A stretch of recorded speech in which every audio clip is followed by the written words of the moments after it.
Set करना पड़ा। मेरे बहुत सारे ऐसे सेशंस हुए हैं जो मुझे मिसेस इंडिया आईएनसी के थ्रू मिले। मुझे स्किन ट्रीटमेंट से लेकर dentist, hair, everything like ramp walk training, everything. तो ये एक स्टेप बाय स्टेप सारी जर्नी को पार करते हुए जब मिसेस इंडिया के मिसेस यूनिवर्स के प्लेटफॉर्म पे जब जाना पड़ा, तो वहाँ पे ये 7 डेज़ का एक फंक्शन था। मतलब ओवरऑल ये सब कुछ वहाँ पे प्री प्लान किया हुआ था। फिर वहाँ पे हम लोग जब गए तो पहले दिन हम लोगों को मीट एंड ग्रीट हुआ, वेलकम डिनर था हम लोगों का फर्स्ट डे। फिर सेकेंड डे हम लोगों को सिटी टूर करवाया गया। रात में फिर हम लोगों को कराओके हुआ। उसके बाद में थर्ड डे हम लोगों को शॉपिंग के लिए लेकर गए। फिर उसके बाद में शाम में ऐसे ही लाइक लोग बैठे थे और बातें कर रहे थे। उसके बाद में 4th डे हम लोगों का जो हुआ वो हमारा डोमेस्टिक वायलेंस का एक फोरम था, जिसके ऊपर महिलाओं के ऊपर जो अत्याचार होते हैं उसको लेकर लोगों ने अलग अलग कंट्री से लोगों ने वहाँ पे अपने अपने थॉट्स रखे हुए थे कि कैसे लोगों के साथ में वो प्रॉब्लम्स होते हैं और कैसे उसे फाइट करना चाहिए, कैसे हमें आगे आना चाहिए। उसके बाद में नेशनल कॉस्ट्यूम का राउंड था और सबटाइटल अवार्डिंग था और उसके बाद था ग्रैंड फिनाले। तो ओवरऑल ये जो जर्नी थी 106 कंट्री के लोगों ने इसमें पार्टिसिपेट किया था। अलग अलग कंट्री के लोग जब अपने सामने आते हैं तो हमें पता चलता है कि हम कितने वेल हैं, हम क्या कर सकते हैं। इतने सारे कंट्री के लोग जब हमारे साथ पार्टिसिपेट करते हैं, कॉम्पीट करते हैं, तो हमको हमारा लेवल पता चलता है। बिकॉज हर कंट्री अपने अपने इसमें बहुत बड़ा है और हर कोई अपने देश को रिप्रेजेंट कर रहा है, तो हर कोई अपने इसमें बेस्ट है। तो बस मुझे तो अपना बेस्ट देना था। मोहिनी मैम का साथ था, मेरे हस्बैंड का साथ था, मेरी friend Megha Kapoor, she is also makeup artist, तो इन्होंने भी मेरा बहुत साथ दिया। तो जब आपके आसपास जब पूरा ऑरा होता है, जब आपको लगता है कि जब ऐसे लोग हैं तो जीत कर आना तो पॉसिबल था। तो बस मैं 3rd रनर अप बनी और साथ में मैंने बेस्ट आर्टिस्टिक नेशनल कॉस्ट्यूम का भी अवार्ड विन किया और सबटाइटल में मिसेस ब्रिलियंस यूनिवर्स का भी अवार्ड मिला मुझे। तो मुझे बहुत खुशी हो रही है कि मैंने फर्स्ट टाइम 45 इयर्स में ऐसा हुआ है कि फर्स्ट इंडियन जो 3rd रनर अप की पोजीशन पे आई है। तो वैसे ही हमने हिस्ट्री क्रिएट कर ली है, तो इससे बड़ी खुशी की और कोई बात हो ही नहीं सकती मेरे लिए। Thank you.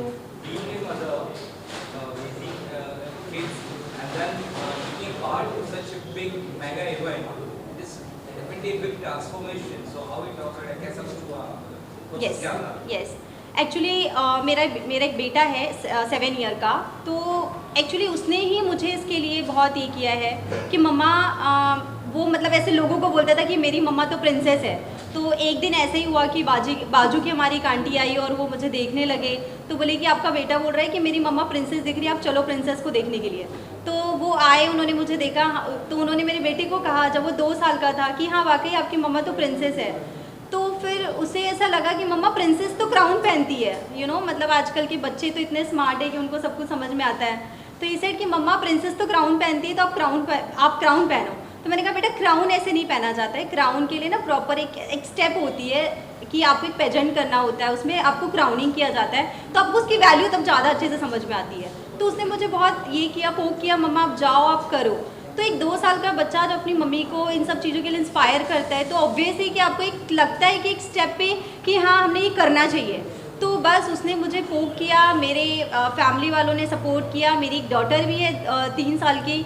तो ये मेरे बच्चों को देखते हुए मुझे ऐसा लगा कि मुझे करना चाहिए। आज मेरी बेटी 3 साल की है, बट वो मुझे बोलती है मेरी मम्मा मिसेस यूनिवर्स बन के आई है, मम्मा मुझे मिस यूनिवर्स बनना है। तो मुझे बहुत प्राउड फील होता है कि बच्चे अपनी माँ को देखकर जब सीखते हैं तो उनको कुछ लगता है कि हमें आगे कुछ करना चाहिए और हमें आगे बढ़ना चाहिए और अपनी मम्मा जैसे बनना चाहिए। तो मेरे बच्चों के साथ में ये जो भी जर्नी थी बहुत अच्छी थी।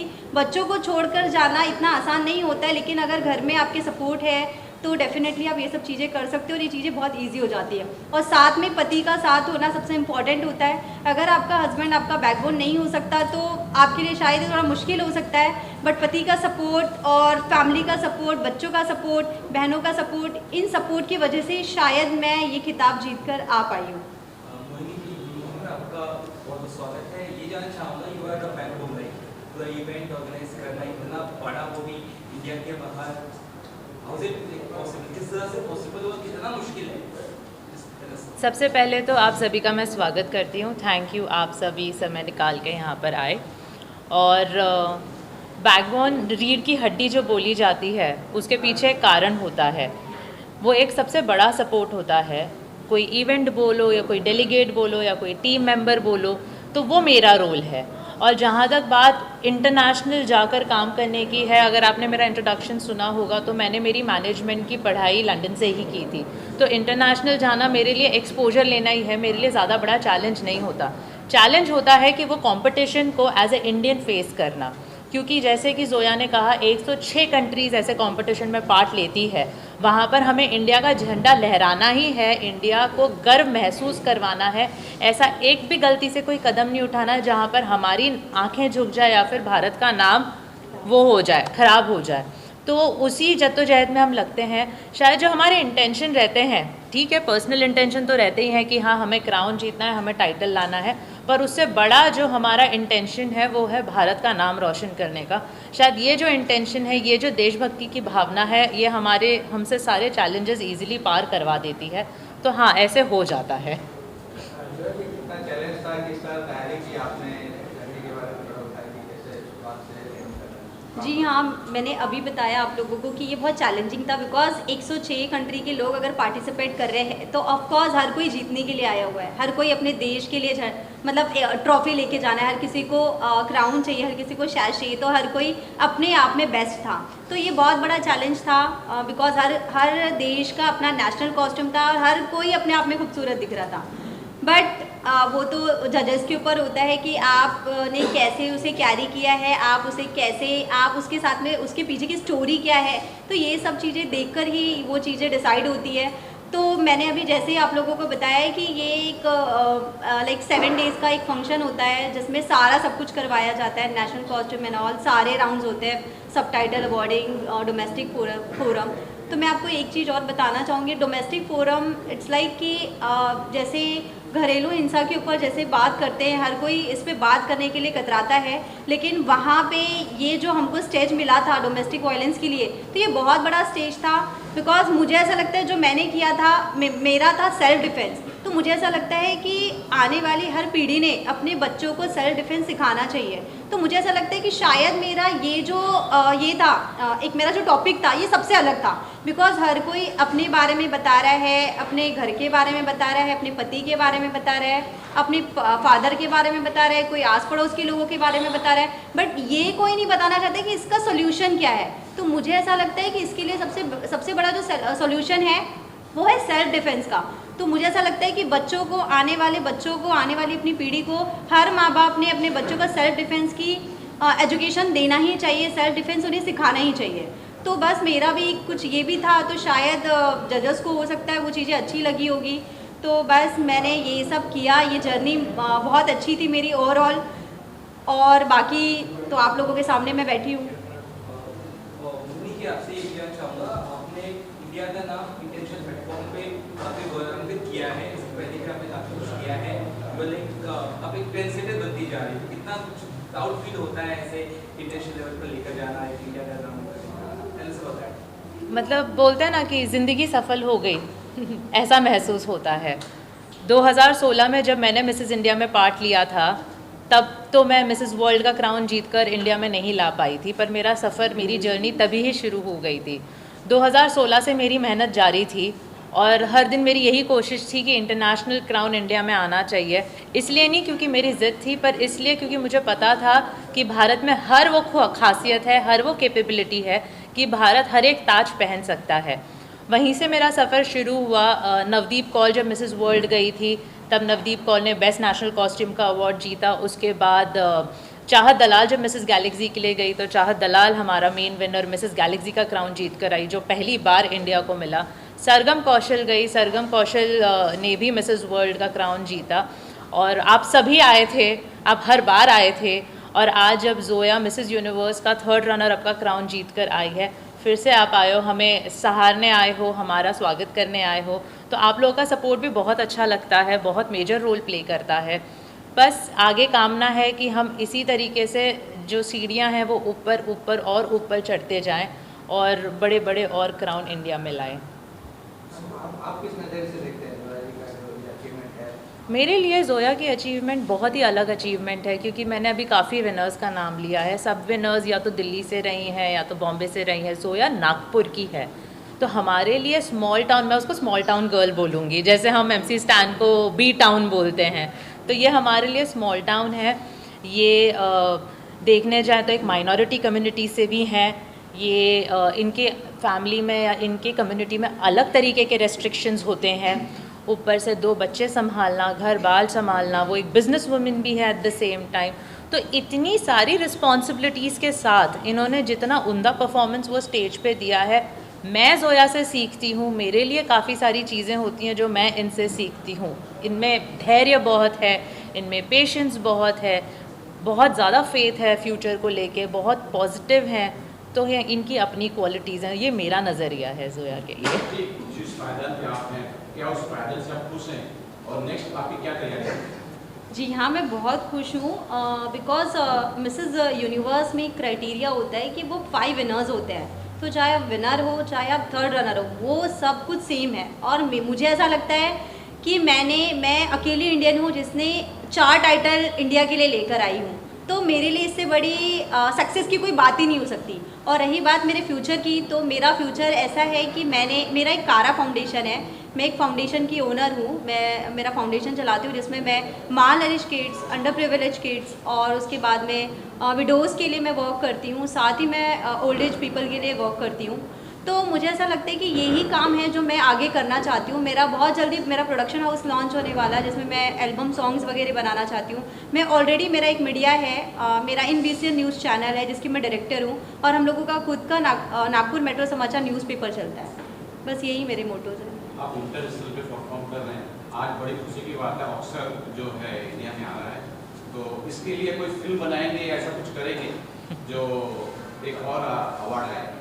ज़रूर, मतलब आपने बोला है तो मैं ज़रूर इसके बारे में सोचूंगी। मुझे लगता है कि छोटे टाउन में से ही बड़ी बड़ी कामयाबी निकलती है। बस उसे तो देखने की, तराशने की ज़रूरत है। मैम, आप कितना प्राउड फील करती है ज़ोया जी जो 3rd रनर बनी, क्या कहना चाहेंगे? What's your take? सबसे पहले तो आप सभी को मेरा नमस्कार। मैं मेघा कपूर अमेसर, अहदे से एक इंटरनेशनल सेलिब्रिटी मेकअप आर्टिस्ट हूँ।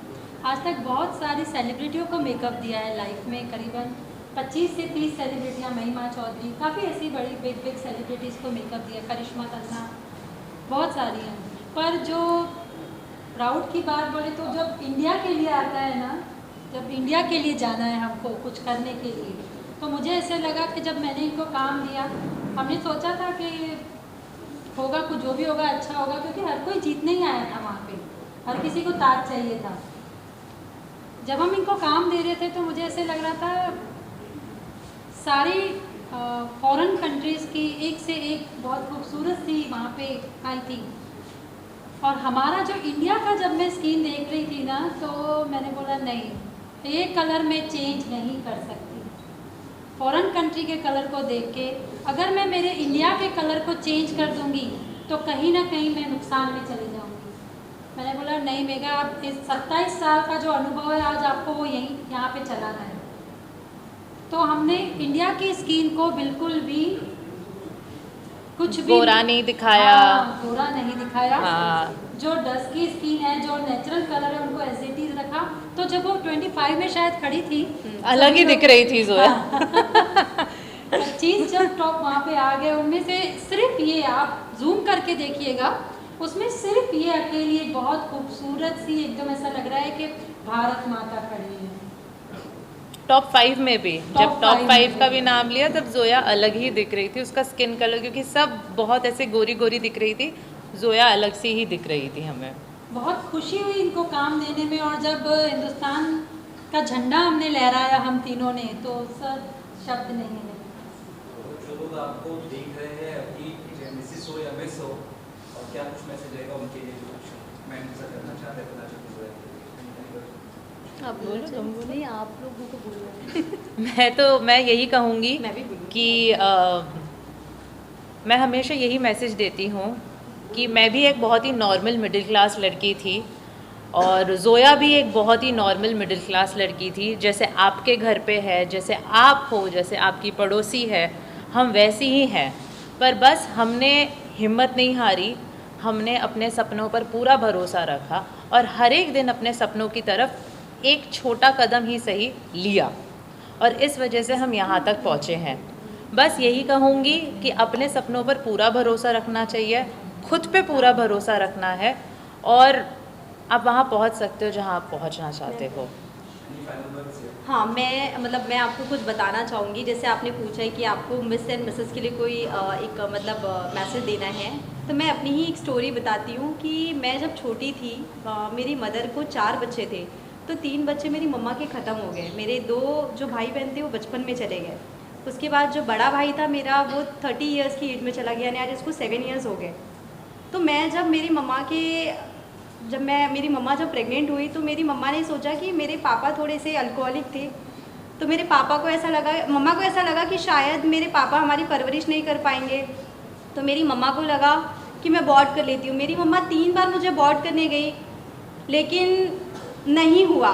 तो वो 3 बच्चे तो चले गए, जिसको अबॉर्ट करना चाहती थी वो बच्ची आज उन्हें इतना प्राउड होता है कि मेरी बेटी ने आज हिंदुस्तान का नाम रोशन किया है, जो आज तक मिसेस यूनिवर्स के प्लेटफॉर्म पे कभी नहीं हुआ। तो मुझे इस चीज़ पे बहुत प्राउड है और हर मिस और मिसेस को मेरा ये मैसेज है कि अगर आप कभी भी आपको लगता है कि आपको ये स्टेज पे आके खड़ा होना है, आज आपको अपनी जर्नी स्टार्ट करना है। जर्नी स्टार्ट करने के लिए कोई एज नहीं होती, आप किसी भी एज में अपनी जर्नी स्टार्ट कर सकते हो। आप मिस हो, मिसेज हो, आपके अपने सपने हैं, आप अपने सपनों को देखो, आप क्या कर सकते हो। चाहे वो ब्यूटी इंडस्ट्री हो, चाहे वो कोई बिजनेस हो, चाहे वो एक सॉफ्टवेयर इंजीनियर हो, चाहे वो हार्डवेयर इंजीनियर हो, कोई भी हो। बस लड़कियों ने अपना एक अस्तित्व बनाना है, एक स्टेप लेना है और अपने लिए काम करना है और अपने नाम को रोशन करना है। बस मैं इतना ही कहना चाहूँगी।